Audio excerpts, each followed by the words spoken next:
Let's pray. Our Father in heaven, we thank you for this opportunity to have our time with your word and Lord to equip us to think through this track that you have allowed us to have before us. Father, we pray that you would help us to sharpen one another, to help one another, Lord, in this task that you've given the church. Father, we pray that we would know how to share your gospel, Lord, that news that saves other souls, Lord. No other news can save but your gospel. And Father, we pray that you would use this track for, for our benefit as well. These things we ask in your Son Jesus Christ. Amen. Okay, so uh, as announced, we've already finished yung sa kay Albert Martinez study. And now, na-mention din last week na we'll be studying tracks, no? So, para ma-apply din natin. Okay. Para ma-prepare din tayo kung may opportunity, meron tayong tool na magagamit to help us to share the gospel to others. So a tract is a very useful tool in that end na they'll know what we believe, what what Christ has done, and depende sa tract yung ano yung mga cover nung na topic, no? Pero yung feeling natin for this day is yung tract na nature and purposes of scriptures. Now I ask the question, sino yung nakabasa na nung tract?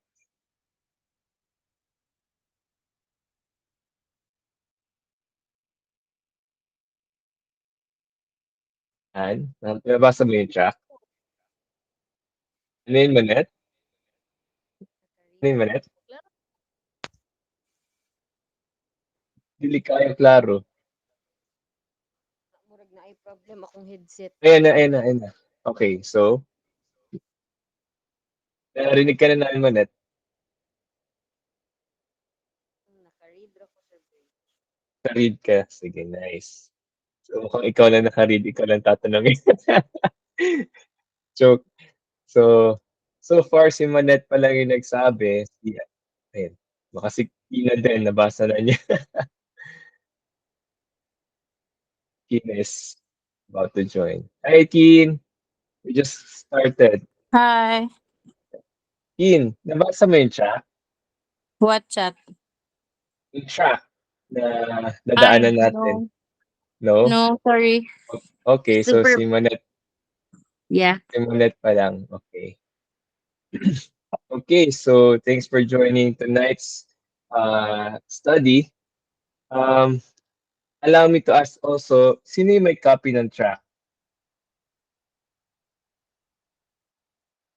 Okay, si Jess. So, I believe all of you are part of the group chat, no? Na kung saan sinend yung track. And since most of us haven't gone through the track, I would encourage you to open that track.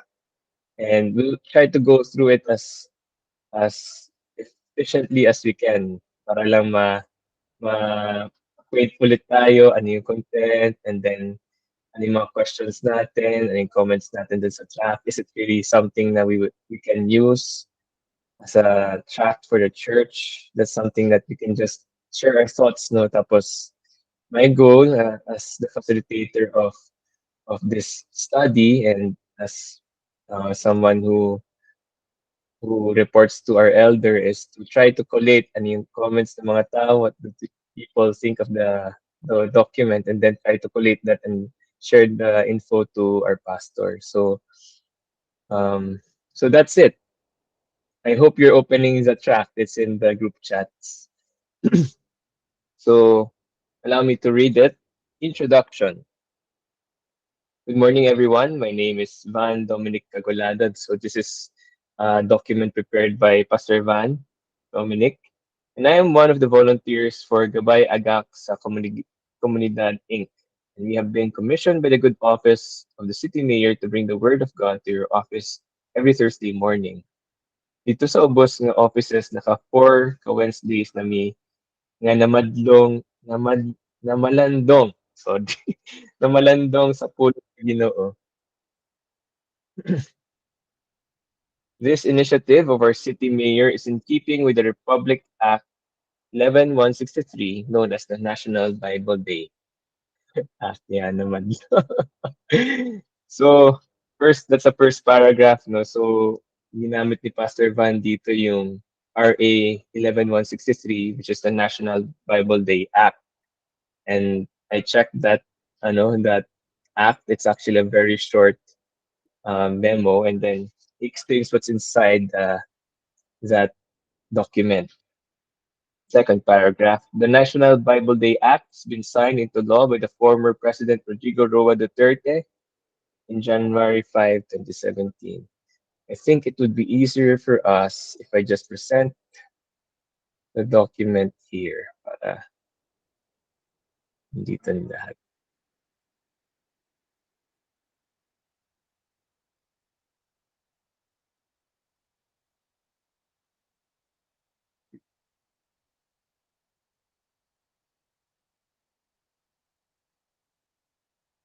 Kita niyo naman, no?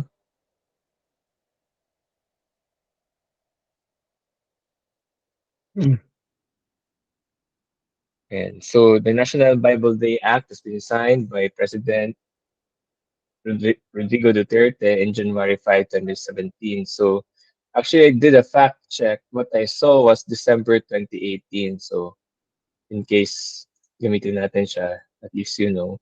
This act proclaimed the last Monday of January is the official date for its celebration. This law seeks to boldly emphasize the holiness of the Word of God and its primacy over our lives and decisions. It calls for all Christians to unite and celebrate the Bible as the foundation and basis for the Christian faith, practice, and way of life. It is an act urging all the Filipino Christians to read, meditate, study, and apply the Word of God in their lives for the spiritual and moral well-being of every Filipino, for the greater good of our country as a whole. So, dun pa lang nakita na natin na itong act na to is really encouraging people to read the Bible. And that's encouraging, no, that we have this act to use to refer to para encourage yung mga tao na magbasa ng Bible, and that's what people need. But then he presents a problem with that opportunity. Sabi niya dito, but the problem is many people are not interested in reading or studying the Word of God.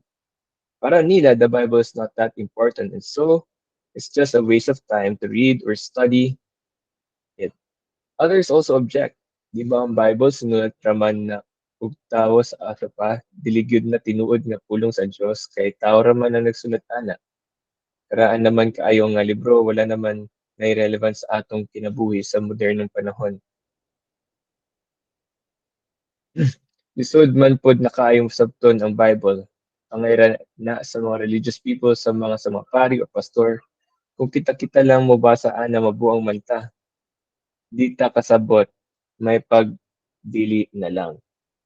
So, Pastor Van here identifies a problem na people encounter when they're encouraged to read the Bible.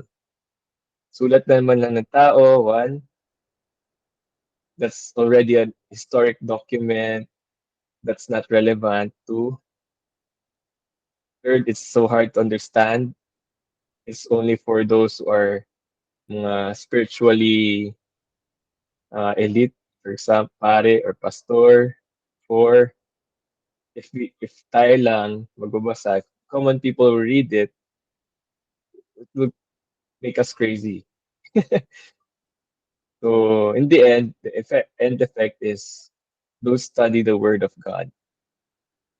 Sino sa inyo nakarelate or may encounter na ng gantong excuse? in terms of studying the Bible? May encounter ka ng ganito, JR?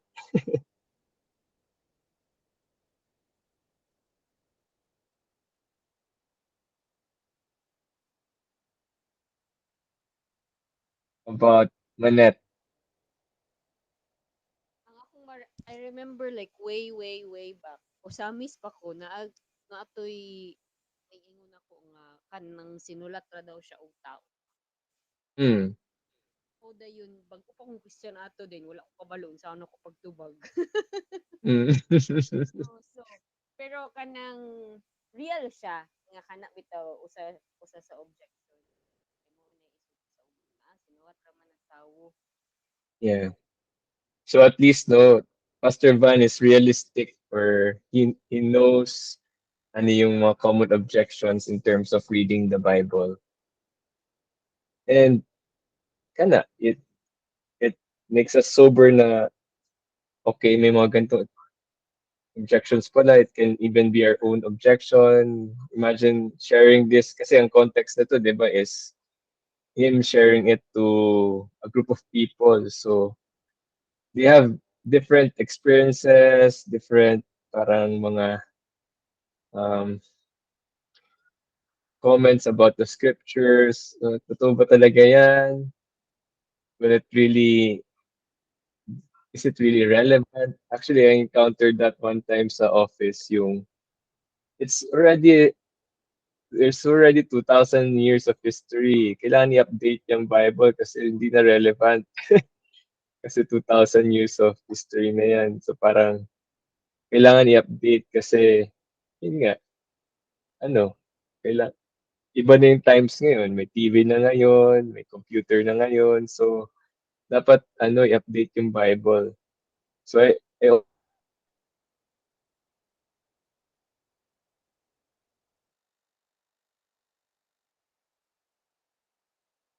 Sir Bench na mute ka.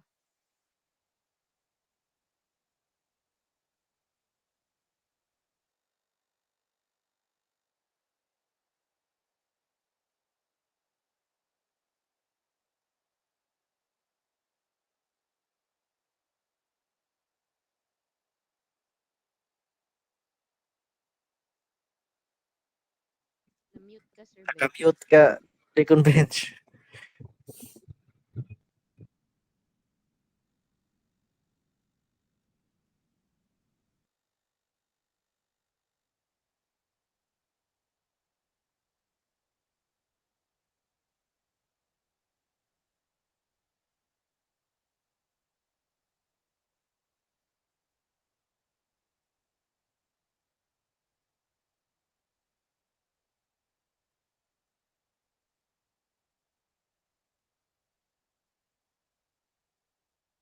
Walay madungog. May audio.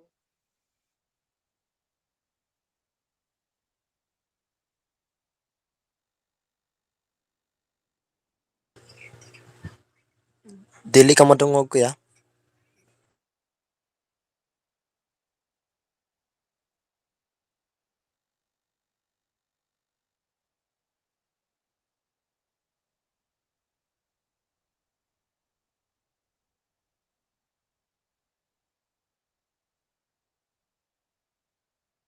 How about this one? Sorry Oh, nana. guys, I'm having technical difficulty. So I was sharing about yung experience ko dun sa colleague na that pointed out naman yung the Bible is no longer relevant kasi it's been 2,000 years ago since it was last recorded. So kailangan mo daw updated kasi nga wala namang TV, wala namang cellphone, wala namang gadgets nung panahon na yon. So hindi na siya relevant sa panahon natin kasi 2,000 years ago wala pang ganung mga gadgets eh. So may mga ganun din silang ano um mga comment about the scriptures. And if you're not prepared, I'm glad that Pastor Van pointed this out kasi if us, or if you're, it's your first time to to encounter this question, baka ikaw rin mismo mag-struggle, or if you're one of those who are listening to the arguments of Pastor Van, baka ito rin yung question mo. So parang alam, makaka-relate ka rin agad na, oo nga, ito talaga yung ano eh, concern ko sa Bible. So it's good na Pastor Van pointed out these common objections regarding the scriptures. So, next paragraph, sabi niya dito, in my 30 years as a pastor, so I talked to Pastor Van regarding this na sabi niya, as a Christian pala to, hindi as a pastor. Mauni ang mga common objections why people would not spend time reading and studying God's Word. But this only reveals that many people do not really understand what the Bible is and why it was written. So this morning, for our very first morning, I would like for us to understand the nature and purposes of God's Word. And to help us understand this very important lesson, we will read and briefly meditate upon the words of the Apostle Paul, first disciple Timothy, in 2 Timothy 3:15 to 17. So I checked which version he used, and it's in NIV. And I'll just read the text that he quoted here. Now from infancy you have known the Holy Scriptures which are able to make you wise for salvation through faith in Christ Jesus. All Scripture is God-breathed and is useful for teaching, rebuking, correcting, and training in righteousness, so that the servant of God may be thoroughly equipped for every good work.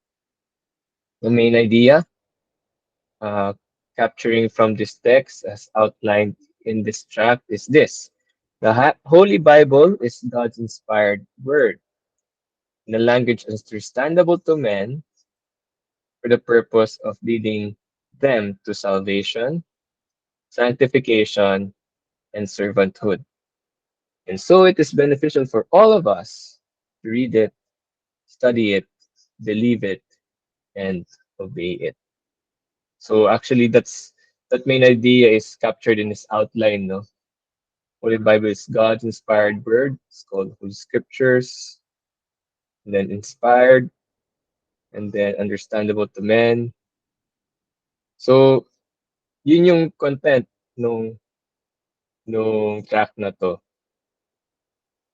I guess that's good enough for an initial reading of the track. Now I chose this track kasi actually when I was thinking for a conclusion sa series with Albert Martin, I was actually thinking of this text, yung 2 Timothy 3:15, na how the Holy Scriptures is used to point Timothy to Christ. And the Holy Scriptures here is, at that time, the Old Testament. So even the Old Testament was already sufficient to make one wise for salvation through faith in Christ Jesus. And yun yung goal natin, di ba, sa evangelism, for people to believe in Christ Jesus. Kasi once they believe in Him in a way that's saving, then that's really the goal of evangelism, for them to be disciples of Christ. Kasi you cannot really believe in Christ Jesus and then you say that you're not following Him. Kasi only those who believe in Him will follow Him, who are called disciples of Christ. So that's the reason why. And also sabi ni Pastor Steve Hoffmeyer, if you're going to start a evangelistic Bible study, use this text daw in 2 Timothy 3:15. And I think this captures so much yung kay Pastor Van Dominic na track, no? It captures the nature of scriptures and then the purposes of scripture. So once that's established, it will really help those whom you are sharing why you're using the scriptures in the first place. It will really help them to understand what's your goal for as you share the scriptures. So it's really for salvation, for sanctification, and servanthood. So that's an initial introduction. Any comment so far with how Pastor Van approached this track? Do you like it? Do you find it helpful? Do you think you can use this? Do you have any questions? Do you have any questions? Jess.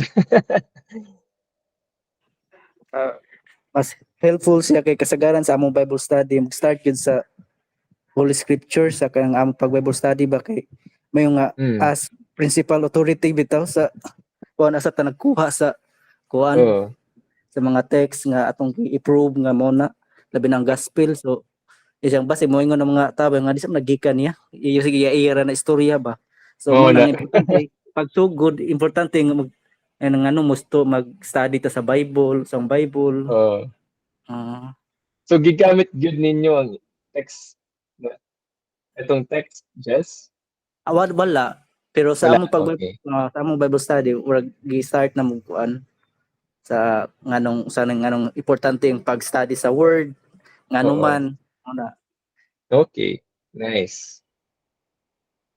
So it's really foundational, no? Lalo kung mag-start ka pa lang tapos bakit yan yung ginagamit niya reference, hindi naman ako naniniwala. So, kailangan talaga siya ma-address kasi if you don't address that, then parang it will be hard for you to make statements na believe or convince the people na what you're sharing to them is actually not your opinion, but the word of God. So that's the first part of this chat. Um, I'll ask some more. Manette, is it okay? What do you think so far? First, kanang naka-appreciate ko nga it really starts with the Bible, nga it is Hmm. God's word. Kay very similar siya sa pag-study nato sa confession nga it also starts with scripture. Kay murag mo gid siya ang foundation sa kung sa ang mga sunod nga study ba. So, and then naka-appreciate pud ko na gi-cite, I think helpful pud nga gi-cite bitaw kaning no, National Bible Act kay ang audience ay from what I understand baka ang audience man good ani kay government employees. So I Hmm. think ang approach pud ba is kani ang nag-share sa gospel ani is trying to meet the people in a sense where they are or murag Yeah. in a sense based sa ilang background ba kay murag it kind of mirrors also how Christ went to sinners gani kung katong sa Samaritan woman on the well lahi ang approach ni Lord katong sa Hmm. rich young ruler lahi pod so murag naay understanding ba kung kinsa ang gi-evangelize. Yeah. Unto siya. So, talagang inadapt din ni Pastor Van, no, kung based sa audience niya yung material na ginamit niya. So, he really cited the National Bible Day Act and then speaking to government employees. Okay, so from Anya, I find it helpful as a handout for Bible studies. Not so sure about it as a standalone track lang, unless it's just an invitation to study with us. A very good point. Actually, that's also my initial concern with the track na parang is it a standalone track? So it's really parang an invitation approach sa siguro parang it can be something that we can use to invite people to hear more and attend church. So, kana. Thank you for that comment, Anya.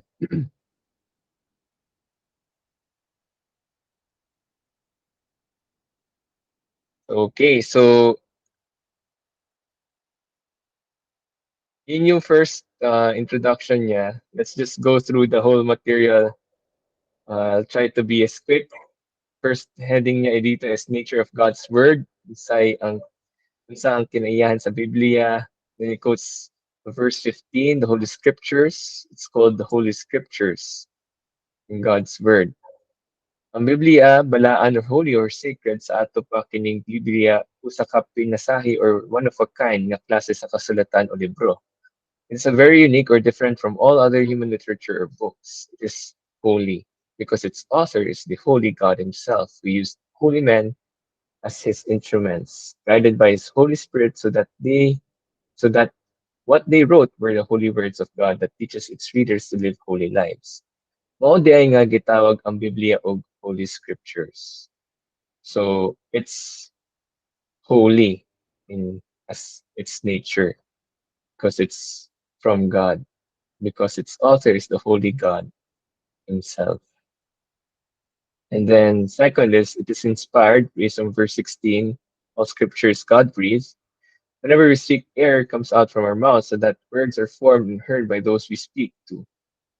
Sa samang pumaagi, ang Diyos na paggawa sa iyang gininhawa or breast sa dihang iyang gipasulat ang iyang mga pulong. Ang iyang balaang espiritu mao'y nipasulat sa iyang mga pulong gamit ang mga isip iyang mga instrumento.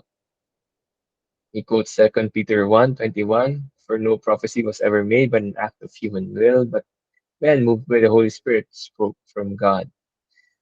So the Bible is inspired word of God written by men who were infallibly guided by the Holy Spirit so that what they wrote were not merely human words, but rather God's very own words themselves. So when the Bible says something, it is God himself who is speaking. And then lastly, it is written in language understandable to men. And how from infancy have known the Holy Scriptures. Ang Biblia gipasulat sa Dios aron masayod ang tawo kung unsa ang iyang hunahuna, gibati, laraw ug kabututon. Busa gipasulat kini sa Dios na sa paagi nga masabtan sa mga tawo alang kang kinsa kini iyang gipasulat. God's word is understandable to people he wrote them for. Surely God is a better communicator than any of us humans. Even when Timothy was still a very young child, he already knew the Bible because God made sure that his word was understandable even to young children. In fact, the parts of the Bible that are very difficult to understand are not impossible to understand with more diligent use of interpretive principles with God's help. And then he quotes 2 Peter 3:15-16. So that's the first part of this track. No? Yung first major heading niya is in the nature of God's word. So I think dito nalalabas yung mga, di ba ang Bible sulat naman sa mga tao sa ato pa dili na tinuod na pulong sa Dios kay tao raman. So that's addressed in this part where it says na for no prophecy was ever made by an act of human will, but men moved by the Holy Spirit spoke from God. Or even all scripture is God breathed. So it's, if you really believe the scriptures, then it's not merely written by men. Yes, it's written by men, but ultimately it's written by God. That's the self authenticating claim of the scriptures. It's written by God. Comments?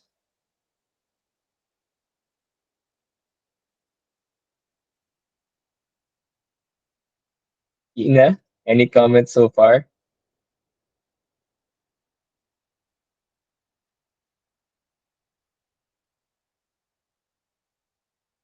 Not really. My brain is so dead, bitch. Okay. I'm just listening. Baka na-brain dead ka kakabisaya ko dito. We were good. We were good messaging each other. Bench is Bisaya is so funny. Wa ko Ay, kasabot. nako. Mona, It's okay. na-blended na mo. Okay, let's try Bay. Bay, you wanna share anything?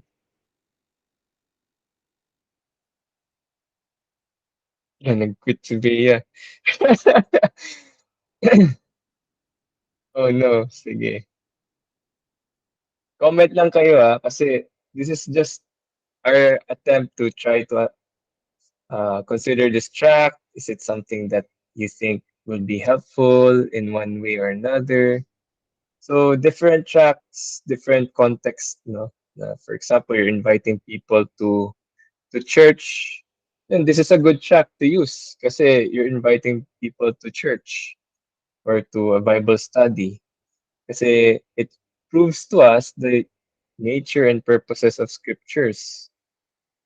No? At saka there's also this act that's encouraging people to be exposed to scriptures, to study the scriptures, and where else will you find a place to effectively do those things that the act encourages you to do?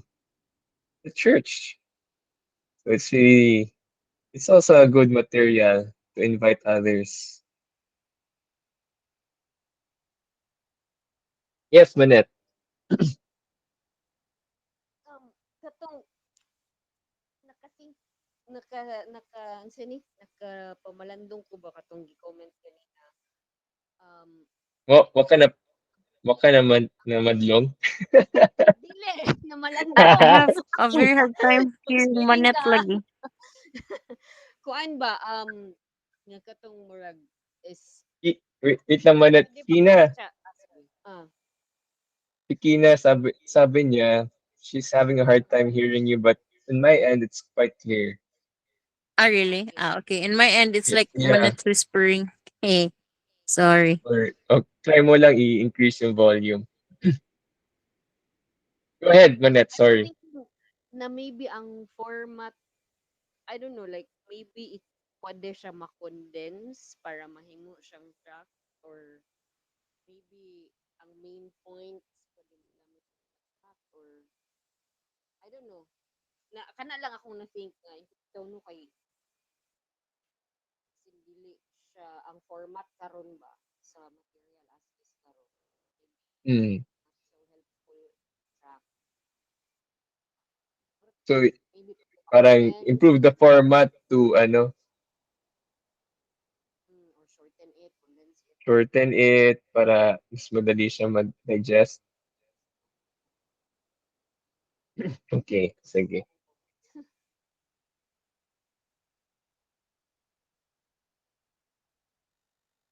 So, yung actually, ang inisip ko for the past weeks is, do I make this into a track already with the IRBC logo, contact information? Pero since we're just considering it, baka might as well deserve that pag okay na tayo. Marami pang options sa ibang tracks. So actually, um, I'll send an info later, yung mga other tracks.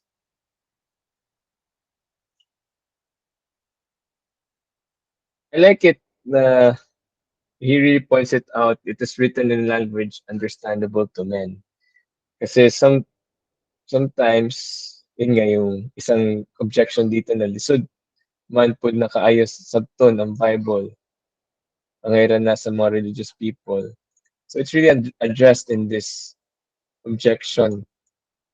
Kasi how from infancy, that's still a child, you have known the Holy Scriptures, and actually, which are able to make you wise for salvation through faith in Christ Jesus. So even Timothy understood the Holy Scriptures at a very young age. And that's encouraging kasi yun nga, parang kung kumpara lang sa mga adults, then it's quite difficult to encourage people to, teach your child the word of God. Bakit ko ituturo? Hindi naman maintindihan niya ng bata. But no, according to this text, from infancy, they can understand the Holy Scriptures. And they can understand because God is a better communicator than any of us humans, sabi dito. And I think that's a very good point made. And I think we really have to believe that part. Kasi sometimes our own struggle in understanding scriptures at certain points parang makes us ponder na hindi na para sa bata yan, para lang sa mga high school, college, ganyan. But even in infancy, we can understand the word of God. Okay, so not just the nature of God's word, but also the purposes of God's word yung nakalagay dito. So, pinoint out niya dito is, it leads us to salvation, profits us for sanctification, and equips us for servanthood. So, it's easy. Ang ganda ng outline ni Pastor Van, no? Kasi it's really easy to memorize. Ginamit niya dito yung salvation, puro S, salvation, sanctification, servanthood. So, it's so helpful then he really points this out kasi, yan, evangelistic, ano to track siya. So, it really makes it a point na it makes you wise for salvation through faith in Christ Jesus. So, I'll just read it, no? Mao kini ang pinakaunang katuyuan or purpose why God has given us the Bible. It's the first reason, or sorry, first purpose why God has given us the Bible. Make us wise for salvation through faith in Christ Jesus. If we read it, and with God's help, it will give us the wisdom that leads us to salvation through faith in Jesus Christ. This is why Paul was not ashamed of the gospel, for it is the power of God for salvation to everyone who believes. And if we are to summarize the whole message of the Bible, it is the story about the holy God graciously saving sinful men through the sacrifice of his only Son, so that those who believe in him will not be condemned in hell, but have eternal life, together with him in the new heavens and new earth forever. This is the greatest news ever, and it is the summary message of the Bible. The primary purpose of the Bible is our salvation. Second, it profits us for sanctification. I think when I was reading that, it's something that you have to explain if you will use this track. What does sanctification mean? And there's a good book by Sinclair Ferguson, yung Devoted to God. Sanctification is not just setting yourself apart from others, but you're setting yourself.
Hello?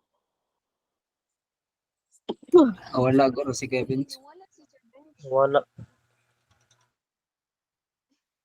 Sabi na kung ako mo'y nagkuhan.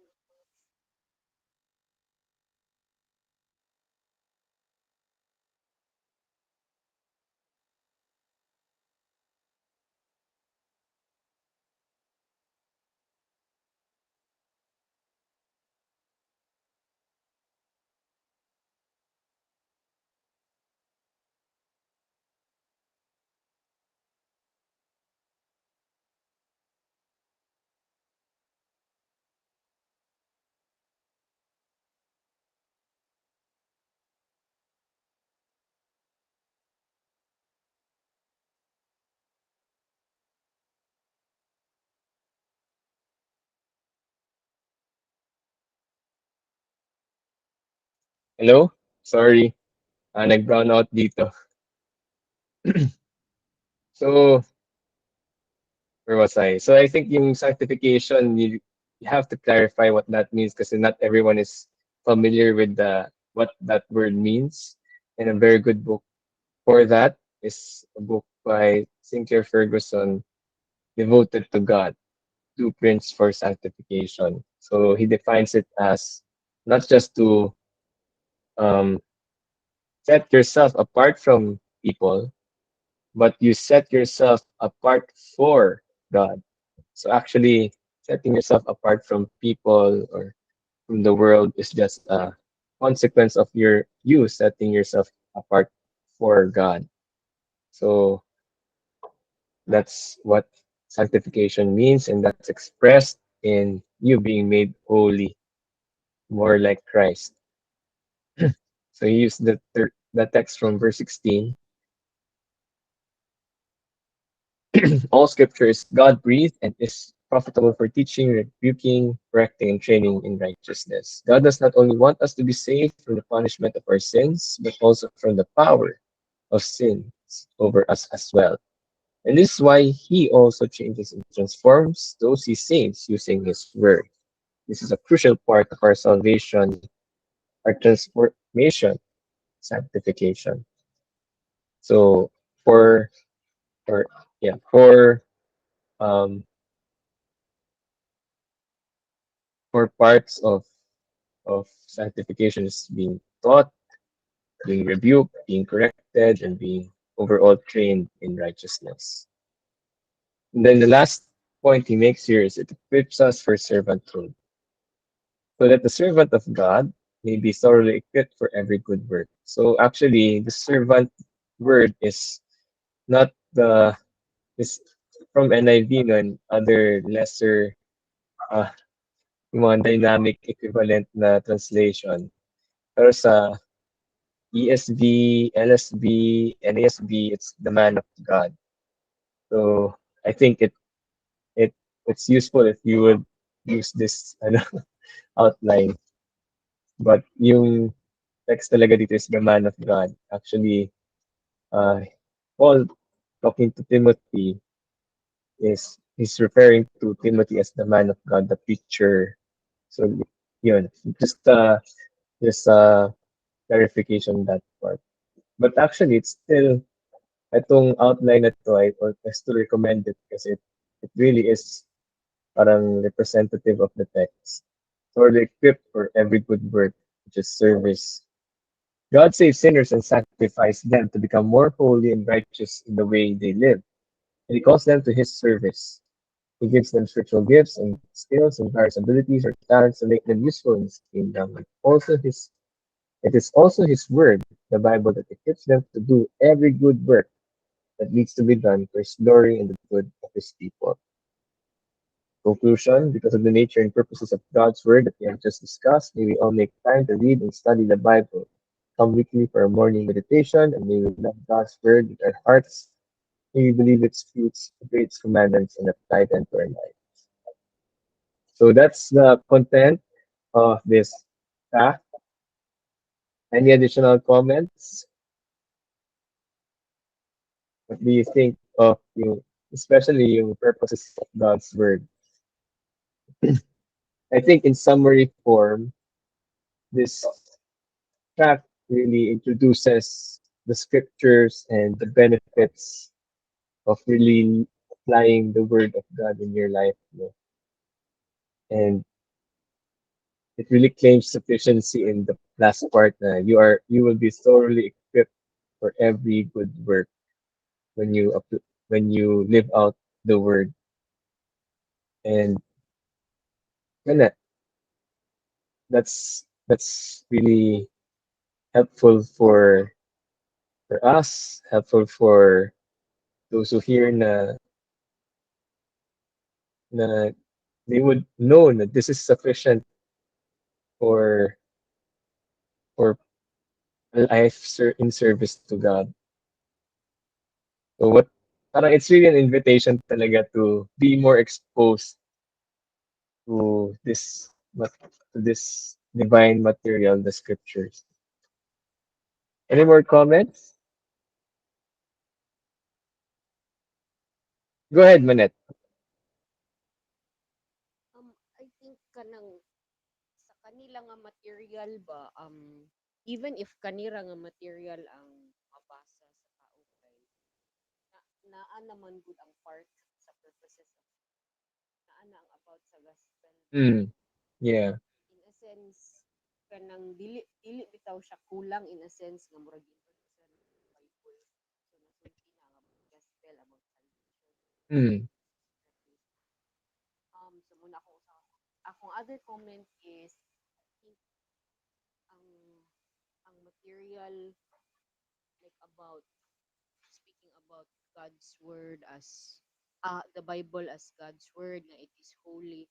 I think it shows ba nga the Bible is the authority and yeah, it separates us from all other cults and religions. Mm. In a sense, kay ang uban naabi ay like human writings ang ilang authority or Bible plus human rights. Kanang ina na ganyan. Yeah. So, but I was hoping unta na murag ma-mention siya somewhere no nga I don't know or how to mention it. Basta nga ako is murag ma-highlight unta ang Bible ra atong authority which should separate us from other cults or from cults or other religious groups. Yeah, the Bible's the ultimate authority. Thanks for that, Manette. We'll consider that revision na ma-emphasize yun part na yun. So, what do you think overall? Do you think this will be useful for us? This material from Pastor Van?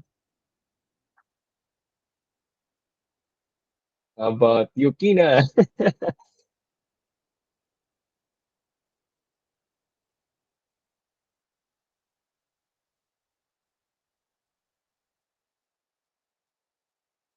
I think masama talaga pakiramdam ni Kina.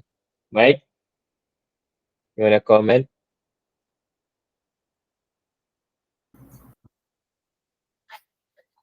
Hello. Yeah, can hear you. Uh, for us, no, very comprehensive track, and I think it's enough but sufficient siya para sa kaning target na ano man no, city hall na mga government Oh, officers. And I think it's sufficient for them. hmm. So it's a complete na track for us. Yeah.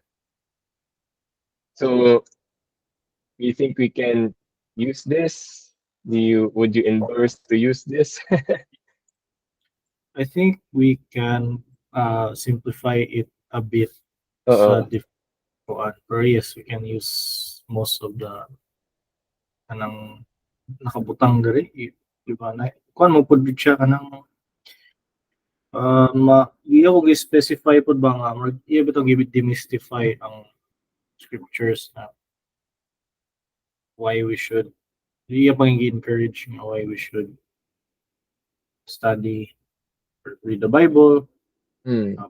Iya ang explain unsa ang Bible, it's God's word, and why is it called holy, etc. Mm. So definitely magamit yun siya. Just different lang siguro na format for other types of audience. Yeah.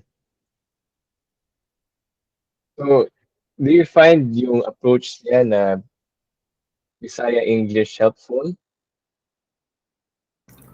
For me, better siya. I think kulang na niya ang Bisaya. Kulang. Kulang. Pero ano naman siya, understandable mo siya kay everybody Oo. knows English. Di mo po di nga naka laom yung English. Ano man siya. Oo. Simple English. Diba? Okay, so we recommend na ganito yung maganda tong Bisglish, no? Effective. I would say so. Yes, sige.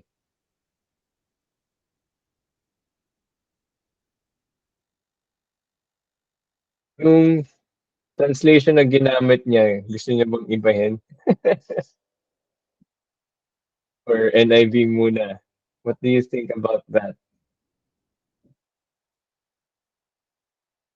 Mike ulit. Feeling na ko Okay. kay gigamit ang NIV for the purpose sa katong Servant of God. or Oh, actually yun din yung ano ko eh. Pero sige, since si Manat yung naunang sumagot. Would, for example, ikaw yung papipiliin. Gagamitin ba yung NIV or NASB, LSB? For example lang. prefer ko sa NASB pero tungod na kay naanad ko sa NASB. Okay, okay. Yeah. How about you, Maiku? What do you think? NASB or ESV, pero pwede po LSB kayo. Pero ako na-introduce Hmm. sa LSB. So, kadira. Prefer NSB. NASB. Okay. Sorry. And nadi ko na ano diri sa karon pa ko na ang correcting di kay Bisaya na pagsaway. Sakto ba ni? Ay, ilagay ang pagsabot sa pagsaway. Saan yan? As Pagsuway? pagsaway sa ano? It profits us for sanctification. Iba na siya teaching pagtudlo, rebuking pagbadlong, correcting Correcting. pagsaway or pagsaway. Pagsaway. Bot. Pagsaway, kuan gyud na siya legit na Bisaya sa correcting, no? Kaya mo Ah. pagtay, kaya mo siya ikutay na bata nga badlongon, di mo i-correct yan. Sawayon ni mo. Ang saway mo sa mo kay kanang kantsawon ba? Patay.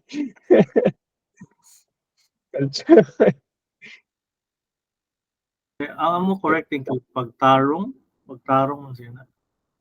Pagtarong. Sige, sige. We'll consider that. Or basin lahi sa Cebu kay di biya may taga Cebu. Oh, I think murag mas lawom ang kanang pagsaway nga correcting. Yeah. Pwede na sa pagtarong, i-correct ni mo pagtarong. Yeah.